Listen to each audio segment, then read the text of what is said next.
Assalamualaikum warahmatullahi wabarakatuh. Jumpa lagi kan kawanku semua dimanapun berada. Kali ini saya dapat titipan unit Marauder 38 dengan kondisi kerusakan ngacak. Di sini saya mau membagikan tips atau cara yang biasa saya lakukan ketika mendapat unit dengan masalah seperti ini. Cara yang biasa saya lakukan untuk memperbaiki senapan ini, yang pertama saya lakukan adalah analisa terlebih dahulu. Untuk tahap awal yang saya lakukan sebelum saya memperbaiki atau sebelum saya melakukan bongkar-bongkar pada sebuah unit yang mengalami kondisi ngacak, yaitu saya lakukan dulu senter peredamnya kawan-kawan. Ini sebagai contoh, ini gambar sebagai contoh. Jadi usahakan untuk lubang laras ini benar-benar senter dengan lubang yang ada di ujung peredam.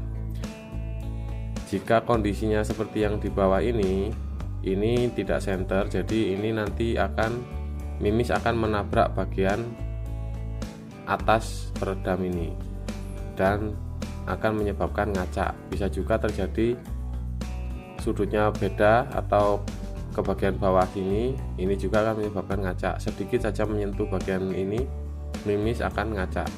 Kemudian di bagian samping juga seperti itu. Caranya cukup mudah kan. Jadi kawan-kawan mungkin sudah pernah melihat video yang lain ya. Jadi caranya menyenter peredam itu yang harus dilakukan adalah yang pertama, kosongkan dulu laras dari mimis. Jadi wajib laras itu kosong, tidak ada mimisnya. Kemudian kawan-kawan bisa buka bagian tusuk mimisnya, atau jika tidak mau repot bongkar-bongkar bagian itu, kawan-kawan bisa selipkan kertas putih di bagian loading agar bisa memantulkan cahaya.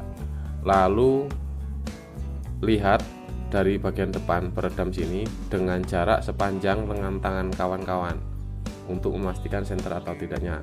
Karena jika kawan-kawan melihatnya terlalu dekat, ini nanti tidak akan jelas center atau tidaknya peredam kawan-kawan. Tahap selanjutnya yang saya lakukan adalah uji kebocoran. Jadi uji kebocoran yang saya lakukan ini bukan kebocoran pada tabung, akan tetapi kebocoran pada bagian seperti si loading atau pada bagian transfer. Ini berlaku untuk semua unit ya kawan-kawan. Saya melakukan uji kebocoran dengan cara seperti ini kawan-kawan. Jadi bisa kawan-kawan lakukan menggunakan abu ataupun bedak ataupun air, bisa juga dilakukan seperti itu. Terserah kawan-kawan mau bereksperimen dengan apa.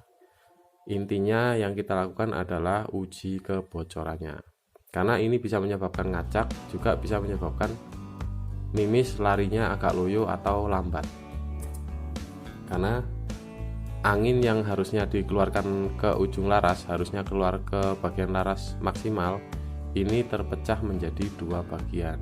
Akhirnya tekanan yang dikeluarkan ke laras itu akan berubah-ubah dan jatuhnya mimis juga akan berbeda-beda atau berubah-ubah.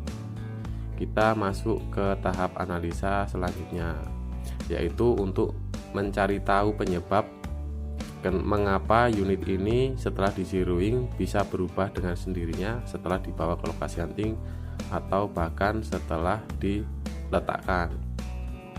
Biasanya di sini yang akan disalahkan yaitu teleskop ataupun per hammer dan juga per valve. Nah, tetapi ada hal yang begitu sepele namun sering diabaikan, yaitu bagian cincin. Pada bagian cincin laras, kawan-kawan bisa lihat di sini. Nah, ini cincin laras ini bisa bergerak.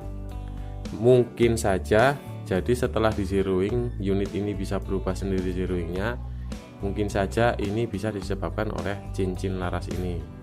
Bahkan kalau menurut saya sih bisa dipastikan inilah penyebabnya. Jadi alangkah baiknya jika cincin laras ini dalam posisi benar-benar kencang. Kalaupun tidak mau kencang itu lebih baik dilepas sekalian, jadi tidak mengganggu. Karena jika posisinya tanggung, jadi kencang tidak kendor tidak, itu nanti ketika laras ini ada tekanan di sini, dia akan berhenti di bagian tekanan terakhir. Makanya ini akan terjadi perubahan pada zeroing yang tadi kita lakukan. Ini akan menyulitkan dan kawan-kawan pasti akan dibuat pusing oleh cincin ini. Nah, nanti yang akan saya cari tahu kenapa cincin ini masih bisa bergerak, ini penyebabnya apa? Apakah baut ini tidak bisa kenceng? Di sini ada 3 baut. Apakah baut ini tidak bisa kenceng atau karena penyebab lain? Kemudian untuk penyebab kebocoran tadi yang ada di antara camber dan tabung itu bisa dipastikan jika yang menyebabkan bocor adalah seal transfer, ataupun bisa juga karena selang transfernya kurang panjang atau selang transfernya tidak press. Nanti jika terjadi hal seperti itu, kawan-kawan cukup menyiapkan selang transfer baru ataupun seal baru agar tidak terjadi kebocoran di bagian transfer yang menyebabkan perubahan jatuhnya mimis, juga speednya agak loyo. Dan itulah beberapa bagian yang perlu diperhatikan atau yang perlu dianalisa ketika unit kawan-kawan mengalami kondisi ngacak. Walaupun masih ada beberapa bagian lain yang perlu diperhatikan lagi jika unit mengalami ngacak, tetapi nanti akan saya share di video berikutnya agar lebih mudah dipahami. Yang pastinya mudah-mudahan bermanfaat untuk kawan-kawan yang unitnya sedang mengalami kondisi ngacak. Sekian dan terima kasih, dan sampai jumpa lagi di video selanjutnya.